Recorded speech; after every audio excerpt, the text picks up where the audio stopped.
Welcome everyone to this session today, focused on financing and execution of innovative trials in water technology.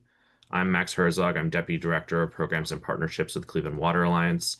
We're kind of co-convening this session today with Al Utilities and the Trial Reservoir. I just want to talk a little bit before we dive in to the discussion about the reservoir, a little bit about Cleveland Water Alliance and our support capacities for innovative trials in water technology. So, as we all know, kind of the core motivation behind this work that we're here to talk about today is that the entire global economy is really dependent on water. Everything from chemicals to power to agriculture and obviously natural ecosystems, as well as life itself, really rely on water as sort of this fundamental input and base layer of support in order to exist and function. But as we all know, water is increasingly in the headlines in terms of a variety of different sources of stress, whether it's too much, too little, or quality challenges. Water is increasingly, an area of concern for a lot of communities and industries across the world.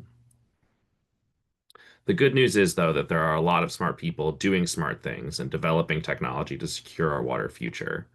But these people really do need help, and I'm sure some of you are these people. Um, there are some really core hurdles to tech adoption that we see at Cleveland Water Alliance, the lack of access to piloting options and de-risking of trials to enable demonstration of technology and evolution of technology towards commercialization, financial needs and access to capital to really be helping companies take that next step across the valley of death and into, market application. And then the long sales cycle, again, being able to kind of remain persistent as it takes a while to break through in a somewhat risk-averse um, sector. And so CWA tries to work on these in a variety of ways. And a little more background about us. We're an Ohio-based water innovation cluster in the Great Lakes region of the United States. And our focus is really on accelerating innovative technologies in the water sector. And we do this with a variety of partners bringing together, private sector industry, municipal and private utilities, as well as research institutions to catalyze collaboration and support the development, evolution, demonstration, and commercialization of technology across the water sector. Why are we based in Cleveland? Well, our Burning River history has really actually helped given us one of the highest concentrations of water industry expertise in the world, because we've experienced such significant water quality challenges. We've had to really develop the skills to address those issues. And this has resulted in a really high density of industry and utility stakeholders, as well as a robust employment sector within the water economy in our region. And this is actually the fastest growing regional sector in terms of jobs in our region. And we see really significant investment from these stakeholders, particularly on the public side of things in infrastructure every year. So there's a lot of activity in Northeast Ohio, in Ohio, and across the Great Lakes region in this area. And it makes, where we're situated a real natural fit for innovation in this space. And so what do we do to accelerate innovation? Our strategy is really focused on identifying gaps in the market, current needs for the sector where there's an opportunity for technologies to solve an issue, solve a challenge, and grow rapidly. We work to de-risk trials and provide a variety of options for technologies to demonstrate or evolve their technologies in their intended end use environment. And then really just driving traffic to the region. We do a lot of getting out there into international and national conferences and really have built a global brand around water innovation that has attracted businesses to come and talk to us about trialing, demonstrating, and landing their technologies in the region. So what does our demonstration support look like? At the core of this is sort of a standardized process for taking in and evaluating companies. And so this sort of standardized approach allows us to evaluate water technology companies across a variety of subsectors: surface, drinking, waste, industrial, etc., and evaluate the potential fit with different potential deployment sites and deployment partners. We also provide legal support, both in terms of agreements with the innovators to de-risk trials from their perspective, but also in terms of agreements with end users, utilities, government agencies, private sector partners who may have interest in trialing a technology and to de-risk from their perspective. For some trials, we're also able to provide insurance coverage to help mitigate risk concerns, again, from both ends. And then we're able to provide access to a wide range of test sites, as well as, especially for data-based applications, benchmarking data to evaluate performance or ancillary data to inform interpretation of performance. One of our core capacities in this area is the Smart Lake Erie watershed. This is a network of buoys, sensors, and partners across the region that regularly collect water quality and physical parameters across the region. And we leverage these data to help deliver research and operational insights to our partners on the ground.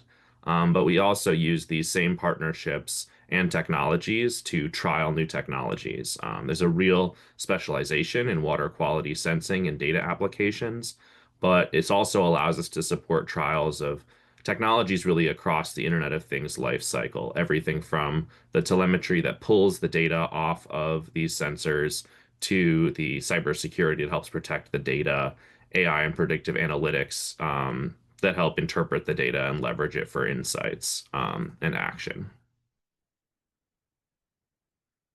But we also work beyond just surface water. And in this area, a lot of the work is really through partnerships. And we are really fortunate to, within our region, have a really high, as I mentioned, density of water-related stakeholders in the region. And so when supporting trials, particularly focused more on actually changing water quality versus monitoring, we tend to partner with those institutional stakeholders to trial technologies of high interest to them. And we've conducted trials across all of these different sectors, or are conducting them as a result of partnerships with industry, with agriculture, with utilities, with government agencies, with watershed management groups. And it's really this network of partners that enable us to conduct a wider range of trials and demonstrations.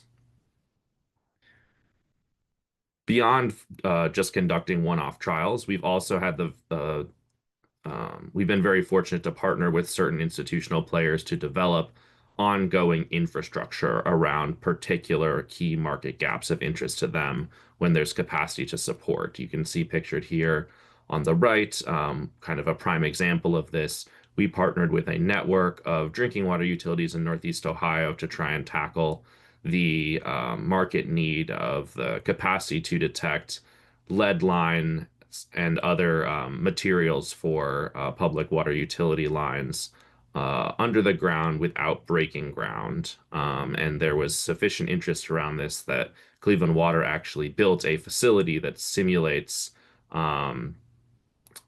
connection lines and mains under the ground that we were able to have as an ongoing asset within the region to trial and support evolution of these types of technologies. And so working together with stakeholders on these open innovation challenges and building specific infrastructure out to support the trialing of technologies within a high interest profile is something that we're always excited to do when institutional players want to take that next step. We also try and work beyond just the trialing support area. Our mission is around not just innovation, but also economic development. And so we work really closely with entrepreneurial service providers and other folks in the region to provide a wide range of support services for businesses in the water technology space. So that's not just connections to end users and potential pilots, but it's also highlighting them on a broader platform, things like this webinar, but also connecting them with the types of services and resources that they need to land and grow within the region. Technical services, marketing, office space access. We often collaborate with companies or researchers on submitting proposals to fund the development of their technology or the commercialization of it. We make connections to local manufacturers to help with contract manufacturing, and then just generally helping to make partnership matchmaking to make sure that what the companies need, we are helping them find within our region. And so just kind of the high level overview of what it is that Cleveland Water Alliance brings to the table for your technology trial. We have this global pipeline of companies that feed regional innovation. So if you are a stakeholder in our region looking for a solution, we see over 300 of them per year, and we may have some ideas about companies that might meet your needs if you're looking to trial something. We also help to de-risk these trials, which helps speed faster commercialization. And over the last few years, as we've sort of pivoted into this testbed model, we've conducted over 65 trials from 13 different countries, all here in Ohio and the Great Lakes region. And working with end users also provides really unique value to the companies as well. Getting direct feedback from their kind of target client helps them evolve their technology to be what it needs to be to really take hold in the market and drive faster adoption. Again, providing this wraparound support as a company or a researcher trying to trial a technology, we want to help you not just with the technical side, but also in anchoring your business growth within the region, and enabling you with the tools that you really need to grow. And, we believe this is really a strong framework for getting wins for US industry as well as supporting innovation across the globe. So, I'll pass it over here to Rashmina from Isle, but just a few, or from the Trial Reservoir, but just a few last kind of calls to action from our perspective. We'll follow up with you all after this with an email that will provide you the option to sign up for our pilot partner circular. This is a sort of bi-monthly newsletter that highlights technologies that are currently seeking a trial within our region. So if you want to get a first look at new technologies that are interested in conducting a trial, I encourage you to sign up for that webinar. Would love to connect with institutional end users across the region to learn more about your innovation needs, so we can keep an eye out for technologies as we're traveling to conferences or talking to companies throughout the year. And then also want you to consider leveraging our support for data and commercialization and projects. We love working together on grants and proposals with stakeholders in the region or innovators with a really exciting story to tell. Um, and then again, just want to work together on a pilot or an open innovation challenge. We're about to learn a lot about how the trial reservoirs can enable pilots, and we'd love to help support you either as an innovator with the technology or as an end user looking to solve a challenge, take advantage of that opportunity. Um, and really just excited to find ways to work with you all to expand the water technology innovation ecosystem. We're really excited to partner with all kinds of folks that are interested in this work and finding ways to work together. So with that, I will close. Again, thank you all for being here, and want to pass it over to Rashmina to dive into the meat of the content for today. Wonderful. Thank you so much, Max. I'm going to just go ahead and share my screen real quick. Can you all see my screen? Yes. Perfect. All right. Well, thank you for that kind table setting, Max. It's always wonderful getting to hear what our partners all across the United States and across the world are doing. So it's great to hear about the work being done by the Cleveland Water Alliance in the piloting and trial space. For those of you who don't know me, I'm Rashmina William. I'm one of the trial managers for Isle's Trial Reservoir Initiative and also the lead for our U.S. Utilities Reservoir. And I'm here today to tell you a little bit more about the Trial Reservoirs program, highlight some of the ways that it could benefit your pilots, and also invite some very special guests onto the stage to share a little bit more about their experiences and to answer your questions. Before I get started, though, let's clear up what we mean by a trial in this context. We're not talking about prototype scale validation and demonstration. This is proof of feasibility within an actual real world operation environment. So the type of situation where an end user like a utility or an industrial partner can see the immediate benefits of deployment. So these are the types of trials that are typically most beneficial for mature technologies that are looking to expand into a new market or maybe to expand their commercial footprint. And in general, these types of trials are seen as a very good thing in the industry because they could allow new technologies to overcome some of the most common adoption hurdles. So technology demonstrations provide credibility by providing concrete evidence that a technology will work as intended. They also improve end user engagement and buy-in. They might even be a requirement for the procurement process of certain industrial and municipal end users. And finally, trials allow for feedback and design iteration to meet evolving stakeholder needs while still keeping costs low for future implementations. So yes, proof of value trials are typically a good thing. However, their implementation can also be a bit of a pitfall in the path to commercialization. The trial reservoir specifically exists to help entrepreneurs across the piloting valley of death, which is a fun catchphrase for the unfortunate catch-22 that faces many startups in the water market, which is uniquely competitive and risk-averse. Vendors need to pilot their technologies to prove their value and scalability in the field. In other words, they need to build up a track record of success. But utilities don't have the funds to trial every technology that comes through their door. And even if a trial commences and is successful, there's usually no long-term guarantee of procurement of the technology. And so vendors can get stuck conducting trial after trial at multiple utilities without making a sale. The Trial Reservoir initiative is intended to break that cycle by de-risking and accelerating the uptake of proven but not widely used technologies across the water sector. It's a series of repayable grants to technology vendors that can be used to support trials that de-risk the process of demonstrating new best practices. And there are really two things that make Trial Reservoir unique within the water innovation ecosystem. The first is that our trials require that end users make a meaningful upfront commitment that will allow the vendor to recoup their costs if a trial is successful. So that could look like, but isn't limited to, full procurement, limited deployment, larger scale demonstration, or even inclusion in a follow-up RFP.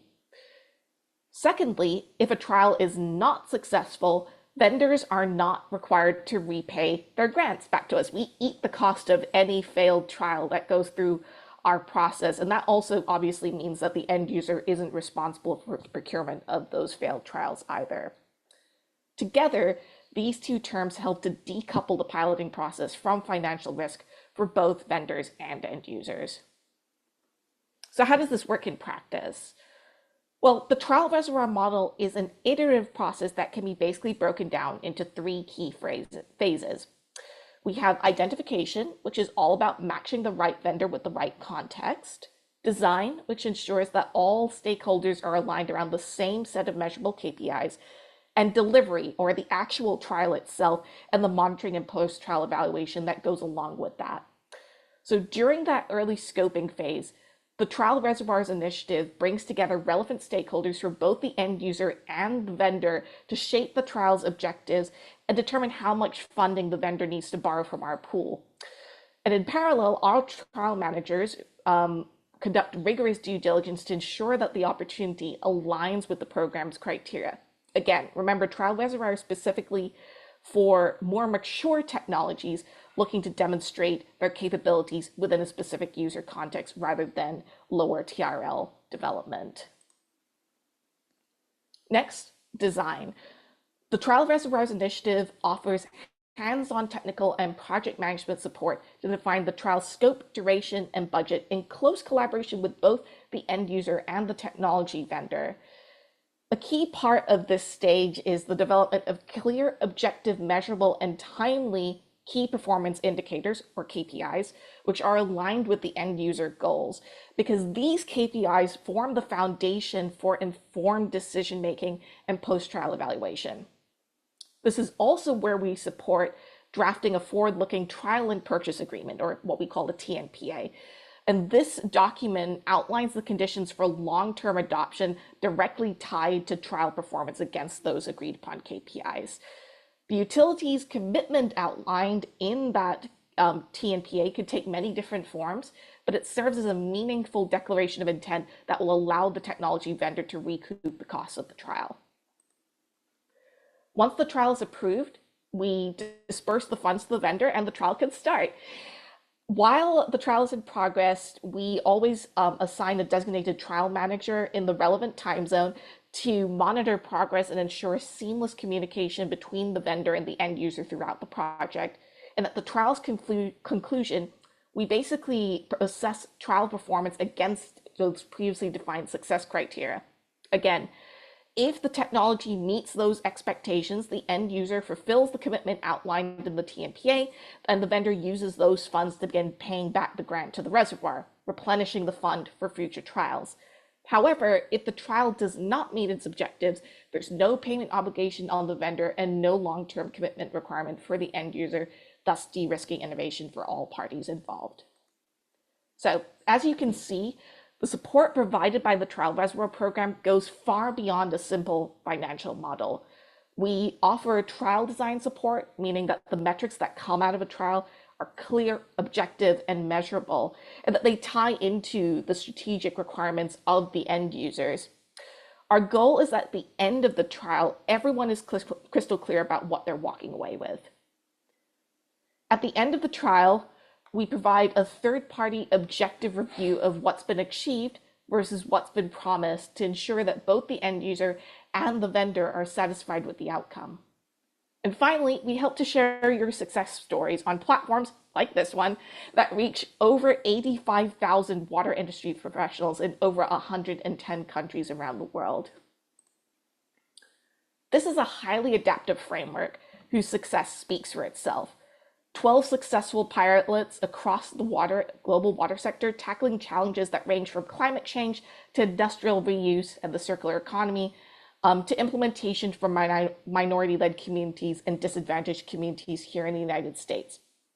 And outside of Trial Reservoir's 3 core programs, which you can see on the slide here, the model is being emulated beyond the water sector in fields as diverse as healthcare and the arts. So that you can learn a little bit more about the Trial Reservoir program and practice, I'd like to welcome to the stage 3 distinguished panelists who coincidentally also happen to be Trial Reservoir alumni.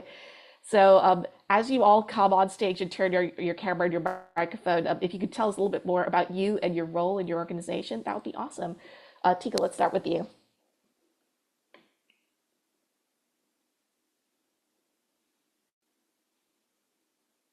You're still on mute if you want to unmute yourself.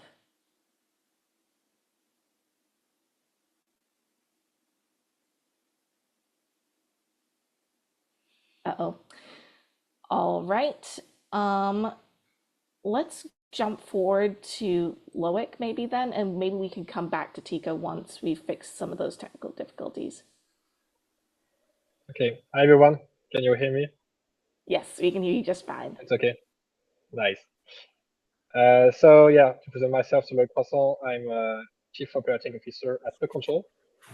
And so to present a little bit Procurement, it's a French tech company that has developed a unique artificial intelligence solution to improve automation systems, especially in the water sector.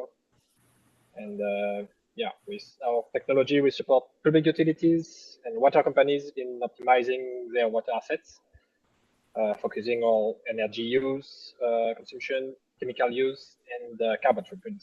And so our technology is now being used on more than 600 sites worldwide, and achieves on average 50% of optimization without any additional equipment and with results delivered in just a few months. So quite unique solution. Wonderful. I see Tico's managed to get his microphone working, so I'll switch back to you again. Yes, I'm sorry, I couldn't unmute him. I don't know why, but it worked. Yes, I'm Tico Michels. I'm the manager innovation of Brabant Water. It's a Dutch drinking water company, and we have 1.4 million customers in the south of the Netherlands. And yeah, drinking water company, utility. what to say more. Yeah, no, wonderful. And last but certainly not least, Sean. Thank you, Rashmina, and thank you, Max, for the fantastic introduction. It's great to be here. My name is Sean Mulligan. I'm the founder and CEO of a company, an Irish company called Vortec Water Solutions. We solve energy and cost-intensive biological treatment with a completely new class of technology that reduces install time, costs, maintenance, and energy. And particularly excited to be here because we started the technology initially at the university. It was a spin-out company. So we brought the technology from pilots through to what we call references, which is right in the tone of this theme of this today's presentations. And today we're serving a treatment capacity globally of over 500,000 people around the world. But this started from successful reference sites with a key project that we collaborated with Trial Reservoir. So excited to share that industrial case today. Wonderful. Well, thank you, all of you, for being here. I'm going to stop sharing my screen so that everyone can see your beautiful faces, and I'm also going to pull up my notes for our Q&A panel discussion. But we would love to have some audience engagement here. So if you all could go ahead and pop your questions into the Q&A box, we'll be keeping an eye on that. And yeah, okay. I don't think that's a question, but thank you for putting that in the chat. If you put that into the chat, we'll be moderating that, and I might ask questions from there, or our panelists could also pop in and answer directly from there as well. But just to get us started, quick softball question for the three of you. How did you first learn about the Trial Reservoirs initiative, and could you tell us a little bit about the trial? What was it, and what were the outcomes? Shall I start? Sure, please. Okay. Yeah, we are, as a water company, we are a member of the technology approval groups from ISLE, where always a lot of technology providers present their new technologies. And also they told us about the Trial Reservoir initiative. So that's via ISLE. I knew about the Trial Reservoir.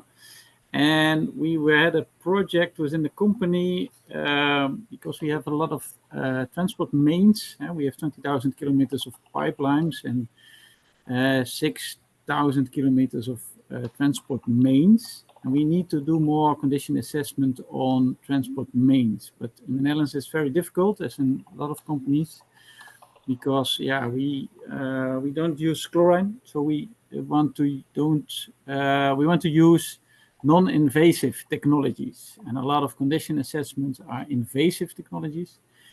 So me as a manager innovation, I was looking worldwide together with ISLE with new technologies which could help us to do the condition assessment of these transport mains. And after Horizon Scan, we got in contact with Kenwave, technology provider from Toronto in Canada. And we were very interested in the technology to trial it before, first of all. So I, as a manager innovation, had to convince my operations department that it would be a perfect technology, of course, and that it would work. But they always said, we have to see it first that it will work. So we used a trial to trial the technology. And for us, it was really helpful, and it was successful as we expected. So, but that we will come back to that later. But, yeah. Well, let's jump over to Sean. You're next on my screen. Yeah. So I actually first heard about the program through Dr. Joe Burgess on a program that I was involved with, and I was really fascinated by the program because in the early days of Vortec, we were very keen on converting trials to reference sites. So obviously, customer willingness to pay is really important to make sure that you're not blurring the real demand for your technology, that you're talking to the right person in the right organization that has a real need for that technology. But at the same time, going back to what Tico said just now, there is also the challenge of risk. We can't accept that all new technologies will just be trialed out and paid for by the customer as well. So we need to also de-risk the technologies through the process. So I thought the Trial Reservoir was excellent because, you know, it's a bridge, not a subsidy. It's a means to Isle utilities do the due diligence on the technology, to connect to the end user, and they help the technology provider define real KPIs and actually, you know, bring forward that commitment so that the technology provider knows that there is a sustainable commercial collaboration with the customer at the end. So in our case, actually, we were doing a project for a global beverage company that had on-site wastewater treatment operations. They were using membrane bioreactors, which are notorious for causing challenges around aeration, which is the process we solve. But particularly, the existing aeration technology was having challenges of, you know, clogging, energy intensity. Every year there was a constant drain down on maintenance. There was quite dangerous operations involved in the process, but quite a costly process in the existing operation. So at the stage when we engaged with the Isle Utilities and Trial Reservoir, the customer was already en route to a commercial purchase, but we understood that we actually, you know, the project required a greater validation beyond just providing the technology. So we wanted to do a full upfront baseline analysis, you know, months of data capture, and deploy additional sensors to the membrane bioreactor to pick up what happened beforehand, monitor the energy usage, and then also after installation to carry out that analysis through the new sensors and through ongoing like weekly data capture, you know, physicochemical analysis with laboratories for months beyond that. So then we have a baseline and we have a post-intervention comparison. And that costed more to the client. So what Trial Reservoir allowed us to do was actually provide the full project with the equipment and the validation package at a discount. And so it was a fantastic success from that point of view. And I can get on to the results in further detail later. But that was the story of that particular project. And that allowed to, you know, transition us into a full-scale project where we could verify the value proposition with the customer and with Trial Reservoir. Wonderful. And then last but certainly not least, Blake. Yeah. I said before, our technology is mainly using artificial intelligence, so it can fear people or make them a bit skeptical. Sorry for that. Make them a bit skeptical, especially water operators. So, but it's important to understand that we are not using AI just for sexy graphics or simple recommendations and so on, but in very operational way. We are using artificial intelligence for control remotely and in real time water assets such air blowers in a wastewater treatment plant, for example. And so the trial was about testing a new add-on to our real-time wastewater treatment plant aeration control solution that can take into account in a holistic way different issues: water quality, energy use, energy costs, and carbon footprint, and achieve the best aeration scenario in real time. So we learned about Trial Reservoir with our US partner called Cobalt Water Global. Maybe you know them.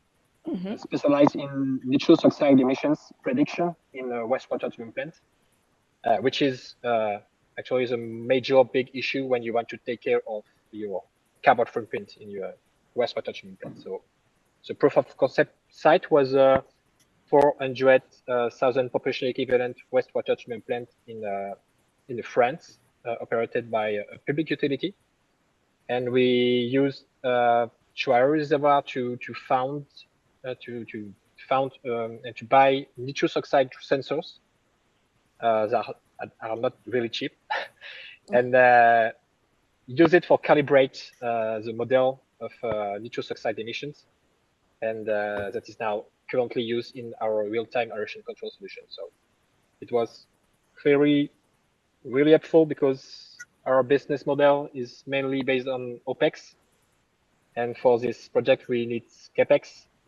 So it helps a lot for starting this R&D project without taking risks for the utility. Thank you. One thing that I kind of wanted to pull on that all three of you talked about is like this idea of word of mouth. So sharing about the successes of your trials, either after the trial or you heard about the reservoir through someone else. How has the trial reservoir kind of impacted your ability to tell your story? And anyone who wants to can kind of go first here. I can jump in, kick off if you like. Yeah, so Trial Reservoir, I guess, gave us third-party validation for and converted a trial to a world-class flagship reference site. So now we're able to put our, following the baseline through to pulse intervention to KPI analysis, we now can understand that we lead with 3 KPIs that we found in that type of application. For example, a 30% saving in energy. At that site, for example, 3 years in operation today, we have had 0 maintenance requirements. Overall, for the full life cycle of the project, we predict a 90% plus saving in maintenance, and install time was very, very quick.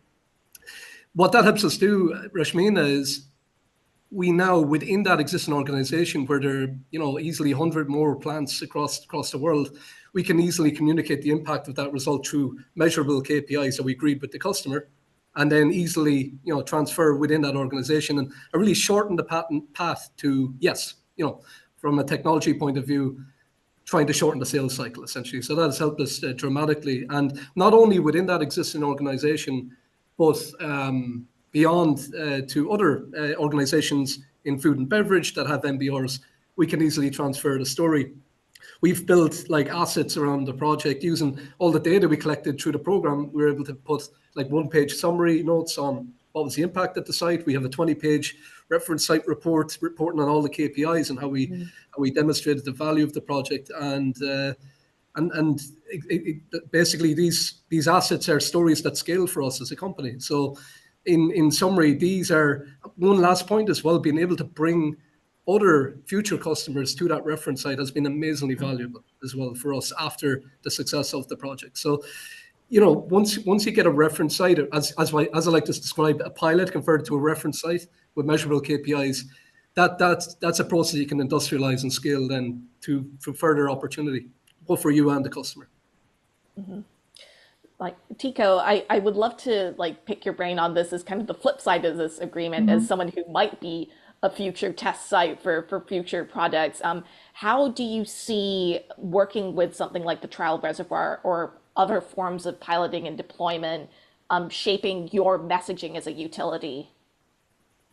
Yeah, of course, for us as a utility, the new technology is very, very important.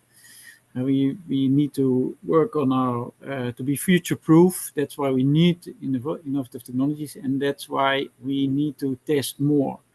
And in that testing and trialing, I want to really always be in a partnership with a technology provider. So I don't want to only test it, but I really want to create the best technology for both partners, us as an end user, and to give the technology provider the feedback from the operational perspective to fine-tune the technology. And that's why we have an innovative playground, smart water labs, to trial those technologies, to use it to give feedback to the providers of the technology so that we together make better technologies. For this part, for CanWave, yeah, we worked a lot together. We are now doing also the measuring ourselves, we learned, and our colleague water companies in the Netherlands are asking us now, how does it work? Can you do it for us?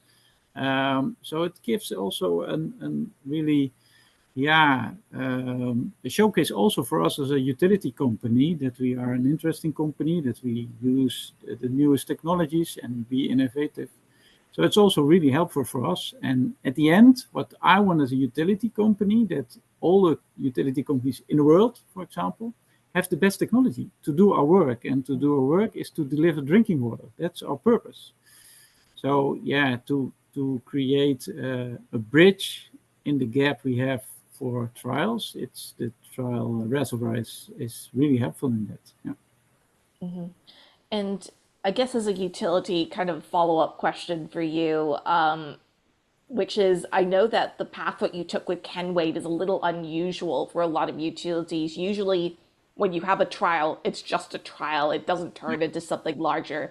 Has your experience with Ken Wave changed the way that Brabant Water is going to be looking at future trials and implementing the adoption of new technologies? Yeah, adoption. I always say in my work, and a lot of colleagues want to try new technology. They're engineers, they're technicians, they love new technology. But I do it not for nothing. Yeah, I don't know how to say it good in English, but a lot of people are putting a lot of effort in it. And my purpose for as an innovation manager, is to be future-proof as a utility company, to work on the real change in how we do our business, to be also future-proof in delivering drinking water. And the Trial Reservoir helped me enormously in cooperation with the operation, because they have to decide if they're going to use it, and together with identify those success factors, those KPIs, and to ensure the commitment of the operations. So we went to in this part, the distribution director. I said, I want to trial, I have the funding for it, but if it's successful, you need to start using it. And that was really a change in mindset, because then they said, okay, how does it work, and the KPIs are very important in that. But they went on with it, and it was successful. And we started with 1 kilometer, and now we're doing 12 kilometers with the technology, and it's now part of the whole strategy of condition assessment for the long term. So it's really helpful to the whole model of the KPIs, the commitments. It's for me as an innovator, really helpful, and also for the technology providers. Fantastic. Loic, I guess kind of a similar question for you, but from the flip side of being a technology provider, what have you seen being the long-term impacts of that trial that you've done as part of the reservoir on the way that you run trials, and the way that you integrate learnings from those trials into your operations? Yeah, but thanks to Trial Reservoir, first we had a go for the public utility to start the pilot, the first pilot. It was 1.5 years ago, and then it was very successful. We succeeded to reach 16% of energy use reduction, while reduction of 40% of nitrous oxide emissions. So as a short-term impact, it was very quickly after this first pilot, the public utility asked us to duplicate the project in other wastewater treatment plants. And very quickly after that, this first pilot became kind of national reference for real-time nitrous oxide mitigation in France. And so thanks to it, we have created kind of new market in a certain way, because there is no regulation in France considering nitrous oxide for now. It will happen in a few years. But we are now studying with the 3 major water company in France, a global partnership to add nitrous oxide mitigation to our current real-time aeration projects with them. So, and also this new product, because now it's a new product for Procurement, allow us to reach new markets, especially Great Britain, which is very pushy about lowering carbon footprint of water sector. So it helps us to be kind of not famous, but known by these foreign actors, and now to be asked for new projects abroad. Yeah, wonderful. I'm keeping an eye on the time here because I know that we only have an hour, and I want to give some time for final Q&A. So again, folks, if you're interested in reaching out to our panelists, asking them any burning questions, asking me any burning questions you have, feel free to drop a message in the chat or in the Q&A, and we'd be happy to take them. But for now, as we're waiting for those to trickle in, I guess for all 3 of you, what has been the biggest surprise that you've seen from your trial, something that you weren't expecting, and the biggest takeaway that you'll be taking from that trial and moving forward? Move down the line. I'll start with Sean, since you're first on my screen. Yeah, big surprise. This one was very interesting. when the project was in operation for about 6 months, I went back to the client side and met with the decision maker in the organization and asked for feedback on the experience. And what the customer said to me was that when we were putting our proposal together, we focused a lot on the economics and the tangible, impact that we would have, the KPIs. But one of the intangible impact factors that really drove the decision process was safety. So the safety of the actual installation and operation thereafter. So I think the surprise and actually the feedback would be is to always remember to capture intangible wins. It's very hard to quantify the impact of safety, but that was one that we overlooked, but in the end was something that we could, communicate to follow-on customers. A second one was when, at the same time we visited the operators and we asked them for their feedback. And one aspect was another intangible was we forgot the equipment was there. And for a water tech engineer and provider, you often forget that that's actually very important. That means the system's working well, it's reliable. So yeah, when you go back after, you might find surprises that are positive, sometimes negative, but positive, that you then take forward, often intangible impacts that you take on to the next project. So just, two interesting ones. Wonderful. Well, I'm going to put a pin in this for Tika and Lloyd because I see that people have actually started popping questions into the Q&A, and I want to make sure we get to them in the 10 minutes that we have left. We'll see what happens. Claire Weldon asks, are there any guidelines or recommendations for a trial in terms of the upfront financial commitment, for example, the number of test sites, the equipment needed, etc.? And I'll let the two technology providers, I think, answer this one. So, Lloyd, if you want to take a first stab.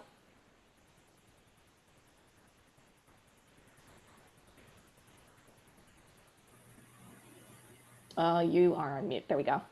Sorry. So just can you repeat the question? Sure.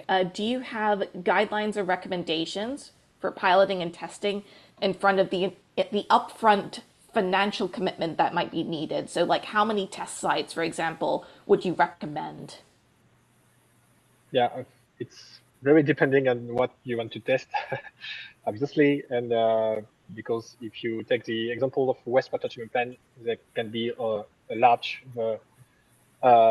various type of wastewater treatment plant. And so if you want to be sure that the product, the technology can be widely scalable on every type of wastewater treatment plants, you have to choose various types of wastewater treatment plant, obviously. So it can depend a lot about what you want to test. But in the case of the first pilot with Cobalt Water and the public utility in France, it just start with one wastewater treatment plant because it was more about to, let's say, validate the concept. And then very quickly, we move forward with this client to another plant, another type of plant, to validate definitely that the technology is scalable for any various domain of plant. Mm-hmm. Wonderful. Sean, anything else that you'd like to add to that?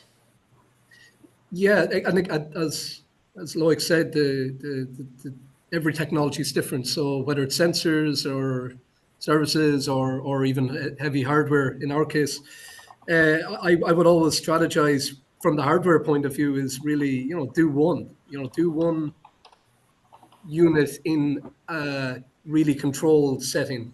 So in reactors and biological treatment, you could have one tank, so retrofit one tank with one unit and put sensors around that and actually do a good upfront analysis, 6 months of data capture, probably pre-existing data or put sensors in beforehand, and then baseline, and then do the same analysis after. And once you can verify in one reactor, then it's completely scalable to, if that same facility has 5 or 6 more reactors, or it could be scalable in terms of size of reactor in different follow-on facilities. But yeah, the strategy would be very different depending on the type of technology that you're providing. Yeah, absolutely. And Claire, I'm happy to follow up with you offline if you've got more specific questions about the technology that you have in question here, but thank you for that. There was a question over here from Victor about how long it takes before you can actually start installation of the pilot during the trial. I'm assuming this is during the trial reservoir process. I answered this in the chat, but for folks who are interested, it really varies depending on the end user and the vendor partner. In my experience, the more clear and upfront you can be about your KPIs and the terms of procurement, the earlier on the process, the shorter your timeline to implementation would be. So we always recommend getting everyone from the end user stakeholders on board as quickly as possible, including folks from legal and procurement where that's valid. All right. I realize we're coming up on time, so I'm going to open up to, I believe, Tico and Loic, just to answer that question that I kind of put on pause there. Biggest surprise and biggest takeaway? Yeah, for me, the biggest surprise was, and once we had the commitment, and what you see in the utility company is that once the commitment was given, there was also people want to share the success. So it was really great that the effect had of the whole process of I started with the technology, I introduced it, and people before it was a little bit skeptic, does it work? Then we had the KPIs and the contracting around it.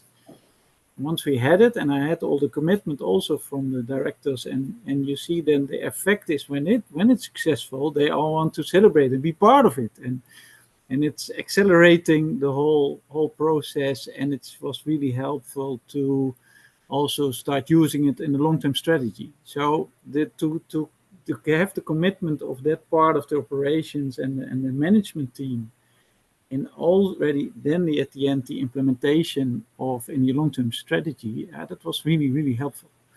So was it a surprise? I don't know. It was at least a good experience. Let me say that. Yeah. Glad to hear it. So that's also the biggest takeaway. So the commitment from your management team to start with technologies, of course, and because once you have that, and they have to sign the contract at the end.